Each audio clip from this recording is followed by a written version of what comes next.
An Auckland man's death from drinking liquid meth camouflaged as Canadian beer is highlighting this country's role in fueling a surge in meth use in New Zealand.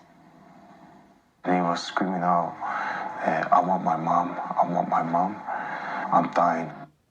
So that's Billy Sagala, and he's describing what happened when his 21-year-old brother-in-law, Aiden, took a sip of what he thought was a can of Canadian beer. This is back in March 2023. Well, instead, the can that was gifted to him by his boss was filled with liquid meth, imported from Canada. And Aiden died, tragically, 5 days later. For more on the Canadian connection in this story, we're joined by Avery Hames, host and managing editor of W5. Welcome back to the studio. Thank you. This is a wild story. And when you tell me that there were things in this story that you learned, I pay attention.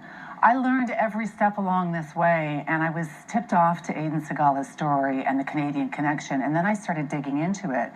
And this realization that Canada is the #1 exporter of meth to New Zealand blew me away. I had no idea. We hear so much about fentanyl going to the United States. We don't hear about our role in what is a devastating crisis in New Zealand. Meth use has doubled in the past year.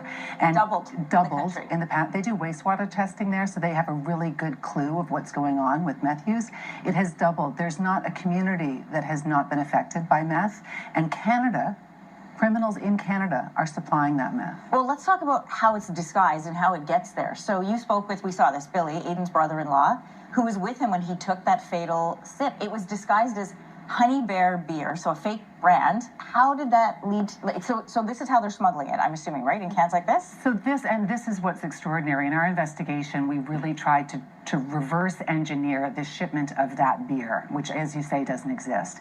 And what we've been able to learn is that somebody in Toronto purchased 29,000 cans of aluminum cans, made those fake labels. They filled the bulk of those cans with real beer. And then they filled about 1,500, 2,000 of those cans with liquid meth. And they shipped it, and it was undetected. The only reason this was discovered was because of Aiden's tragic death. In the storage unit, you showed some images from that storage unit when police raided it after Aiden's death. They found all of these beers. And what they were doing there was they were taking the liquid, removing it, and then crystallizing it for sale in the New Zealand market. Right. The manager, one of Aiden's boss rather, was giving away what he thought was real beer.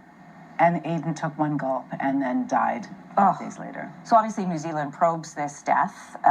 They found this warehouse, as you mentioned, and we saw there.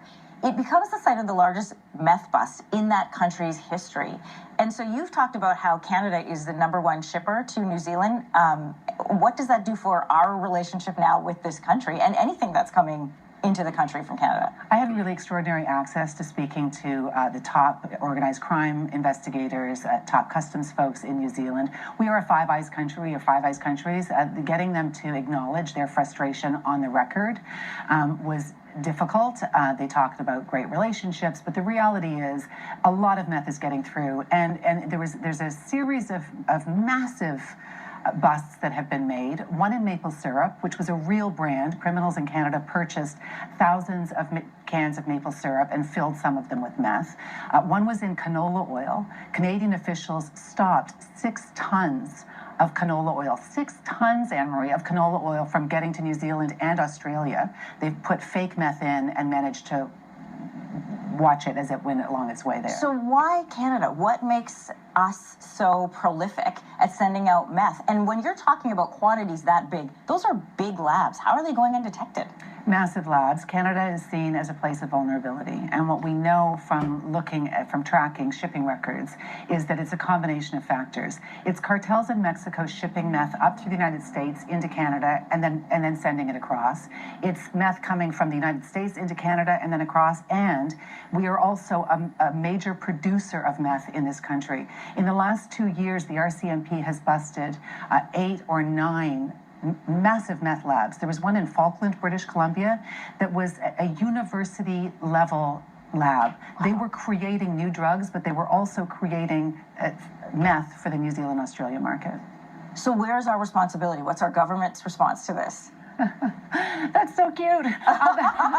Well, that's my big thing. Like, what are we doing about it? Yeah. You know, there's a young man has died. A lot of people are suffering in New Zealand and in Australia because of meth that's coming here. Yeah. The reality is, and I understand this, customs is more interested in every country with what's coming into our country than what's leaving. We know that. And criminals know that. And criminals know that as well. So it's sort of on each country to stop whatever's coming in.